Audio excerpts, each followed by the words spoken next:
Hello students, आज हम discuss करने वाले हैं रीवैल्यूएशन अकाउंट। तो first of all, revaluation account का एक नाम और होता है जिसे बोला जाता है profit and loss adjustment account. और जैसा कि आपको पता ही है, लेजर अकाउंट का जो फॉर्मेट होता है वो सिंपल हमारा particulars rupees and particular rupees.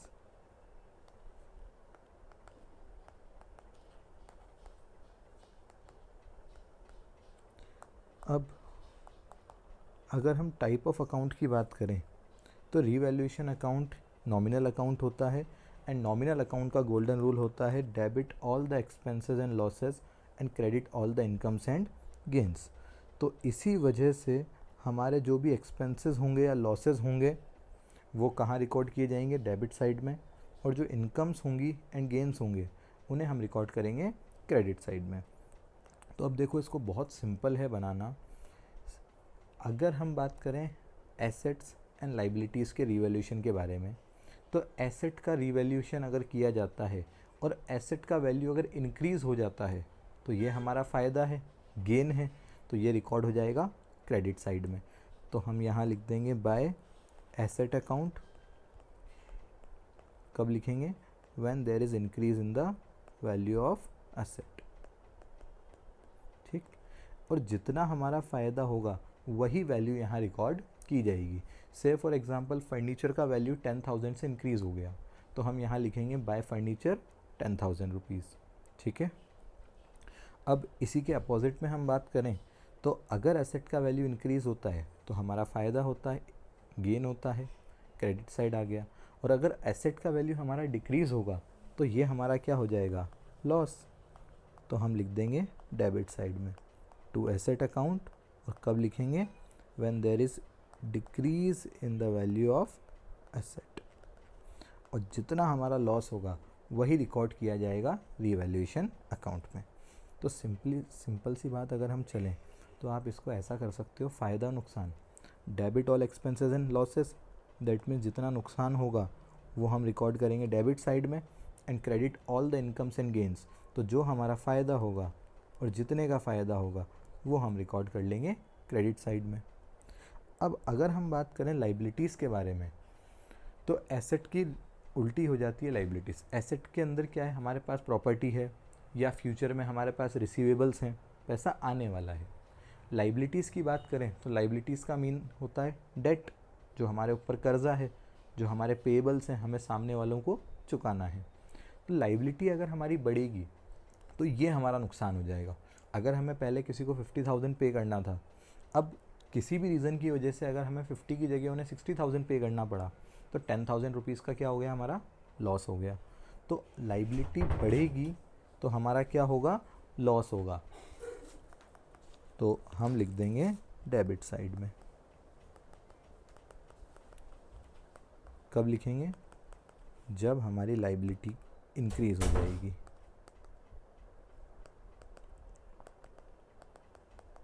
और इसी का उल्टा, अगर हमारी लाइबिलिटी डिक्रीज़ हो गई तो हम लिख देंगे क्रेडिट साइड में। क्यों? क्योंकि ये हमारा फ़ायदा हो गया। अगर हमें पहले 40,000 पे करना था, अब हमारा काम 35,000 पे करके ही हो जाएगा, तो 5,000 का हमें हो गया फ़ायदा। तो decrease in the liabilities record की जाएंगी क्रेडिट साइड में। इसके बाद हम बात करें तो प्रोविज़न्स के बारे में आपने 11th में डिस्कस किया होगा। प्रोविज़न्स क्या होते हैं? जो फ्यूचर सर्टेन लाइबिलिटीज़ के लिए हम बनाते हैं। हमें पता है कि फ्यूचर में कोई लाइबिलिटी हमारे ऊपर आने वाली है या फ्यूचर में हमें कोई लॉस बियर करना है, तो हम आज ही उसकी प्रिपरेशन स्टार्ट कर देते हैं और आज ही हम उसके लिए प्रोविज़न्स बना कर रख लेते हैं।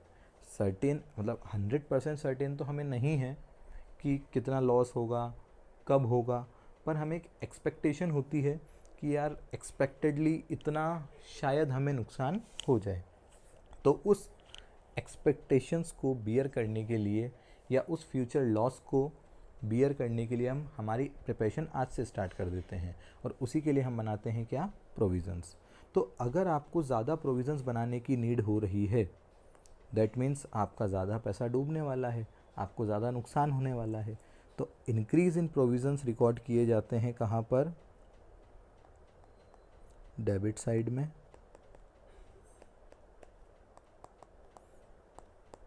और डिक्रीज इन प्रोविज़न्स रिकॉर्ड किए जाते हैं क्रेडिट साइड में। प्रोविज़न डिक्रीज़ हो रहे हैं, दैट मीन्स हमें ज़्यादा प्रोविज़न्स की नीड नहीं है, फ्यूचर में हमें ज़्यादा लॉस नहीं होने वाला है, तो ये हमारा क्या हो गया? फ़ायदा।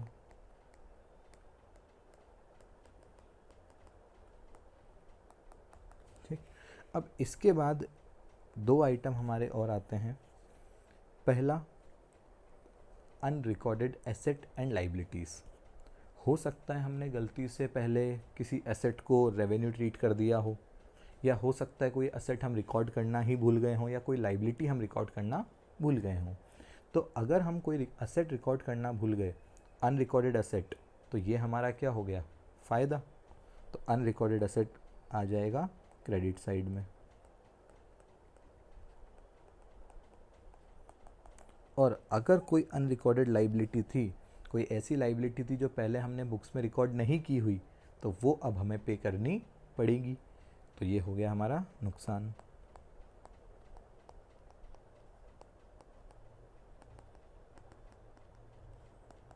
बस, अब एक लास्ट आइटम और यहाँ पर कभी कभी आपको देखने को मिल सकता है, जो है रीवैल्यूएशन एक्सपेंस।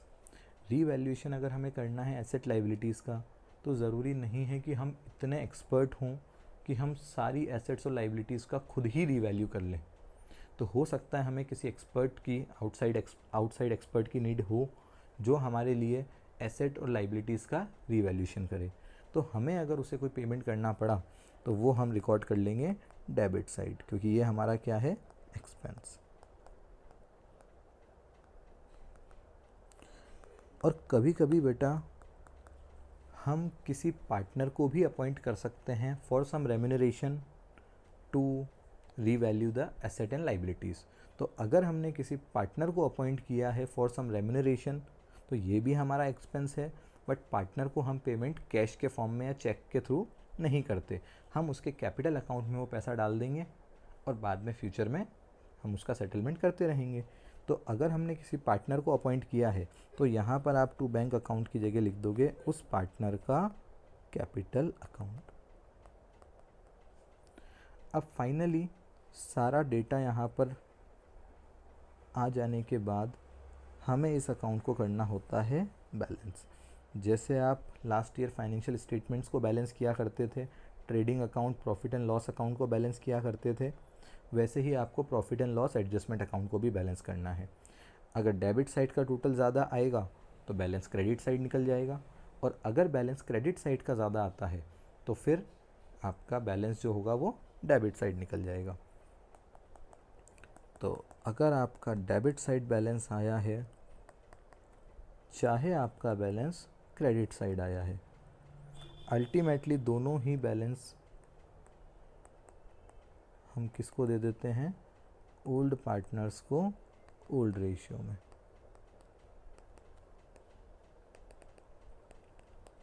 तो ये ओल्ड पार्टनर्स ओल्ड रेशियो में आपका डिस्ट्रीब्यूट हो जाएगा।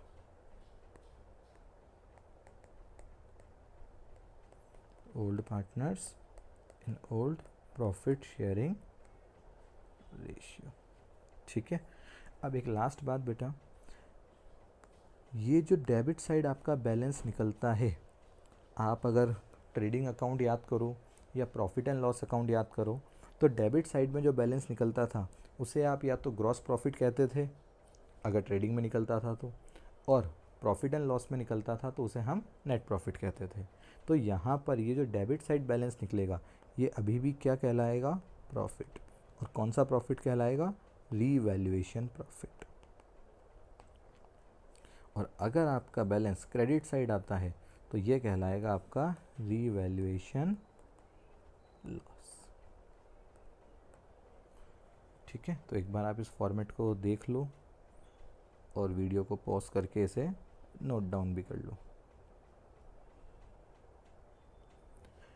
अब बेटा एक स्पेशल बात का आपको ध्यान रखना है यहाँ पर, जितना नुकसान हुआ है या जितना फ़ायदा हुआ है वही हमें रीवैल्यूएशन अकाउंट में रिकॉर्ड करना है। जैसे हमारी बिल्डिंग थी 5 लाख रुपीज़ की, बुक वैल्यू था हमारी बिल्डिंग का 5 lakh rupees. Building is appreciated by 20%। Building 20% से अप्रिशिएट हो गई, मतलब बिल्डिंग का वैल्यू 20% बढ़ गया। तो 5 लाख का आप 20% कैलकुलेट करोगे तो आ जाएगा 1 लाख। तो 5 लाख की बिल्डिंग पहले थी, 1 लाख रुपए से उसका वैल्यू बढ़ गया, तो न्यू वैल्यू जो बिल्डिंग का हो गया है वो 6 लाख रुपए हो गया। बट यहाँ क्या रिकॉर्ड करना है आपको? फ़ायदा, जितना फ़ायदा हुआ। तो क्रेडिट साइड आप लिख दोगे बाय बिल्डिंग अकाउंट और यहाँ लिख दोगे 1 लाख रुपए। ऐसे अगर लॉस हो जाता, बिल्डिंग का वैल्यू डेप्रिशिएट हो जाता, तो हम डेबिट साइड लिख देते।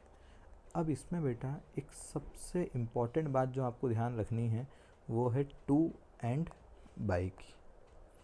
जैसे कि मैंने अभी आपको कहा बिल्डिंग इज़ एप्रिशिएटेड बाय 20%, तो बाय का मतलब क्या होता है? इतने से वैल्यू इसका चेंज हो गया। अगर मैं कहता building is depreciated by 10,000, that means 10,000 की बिल्डिंग कम हो गई। छोटा सा एग्जांपल हम फ्रेम कर लेते हैं इसके लिए।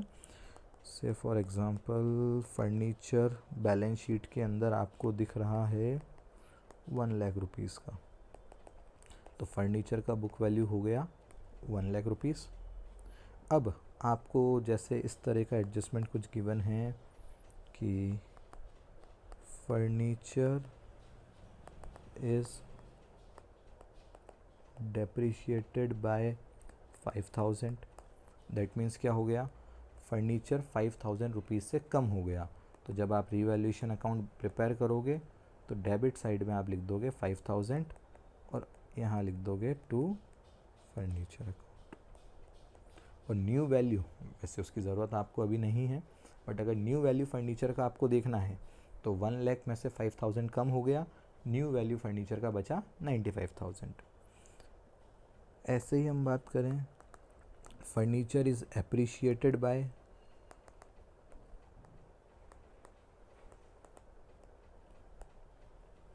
10%, दैट मीन्स क्या हो गया? फर्नीचर का वैल्यू 10% से बढ़ गया। बाय मीन्स इतने का चेंज आया है, तो 10,000 रुपीज़ का चेंज और वो भी इंक्रीज़ हुआ है एसेट का वैल्यू, तो फ़ायदा। तो यहाँ आ जाएगा 10,000। अब वहीं पे अगर यहाँ एडजस्टमेंट गिवन होता हमें कुछ इस तरह का, फर्नीचर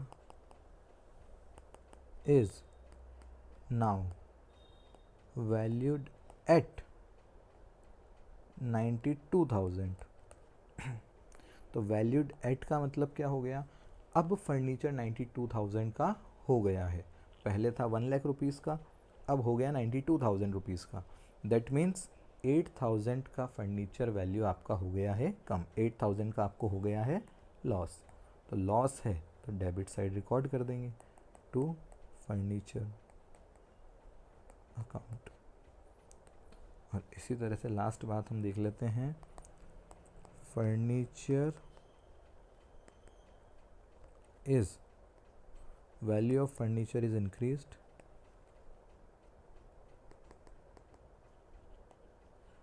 टू 1,20,000। अगर यहाँ लिखा होता value of furniture is increased by 1,20,000 तो मतलब होता 1,20,000 से वैल्यू बढ़ गई, फ़ायदा होता 1,20,000 का। बट यहाँ लिखा हुआ है 2, इसका मतलब होता है value of furniture is increase to 1,20,000। Furniture का वैल्यू इंक्रीज होके अब 1,20,000 का हो गया। पहले वैल्यू कितना था? पहले वैल्यू था 1 लाख रुपीज़ का, अब हो गया 1,20,000 रुपीज़ का। दैट मीन्स 20,000 रुपीज़ का आपको हो गया है फ़ायदा। तो वो आप लिख दोगे रीवैल्यूएशन में credit side by furniture 20,000। I think इतनी बातें आपको क्लियर हो गई होंगी अच्छे से। लास्ट बार आप देख लो, टू और बाय का मतलब, टू या एट का मतलब होता है वैल्यू इतना हो गया है, ये न्यू वैल्यू बताता है आपको। और वैल्यू इज़ या एसेट या लाइबिलिटी इज़ एप्रिशिएटेड बाय या डेप्रिशिएटेड बाय का मतलब होता है इतने का चेंज आया है, तो ये आपको बताता है क्वांटम ऑफ चेंज, कितना चेंज आया है। ठीक है, तो ये रीवैल्यूएशन अकाउंट अपना कंप्लीट होता है। अब मैं आपको बेटा एक एक्सरसाइज दूंगा, एक वर्कशीट मैं आपको अभी शेयर करता हूँ, इस वीडियो को एक बार अच्छे से देख लेना। उसके बाद एक वर्कशीट मैं आपको दे रहा हूँ, उसे आपको सॉल्व करना है और मुझे आप मुझे उस वर्कशीट का सॉल्यूशन शेयर करोगे। ठीक है, बाय बेटा।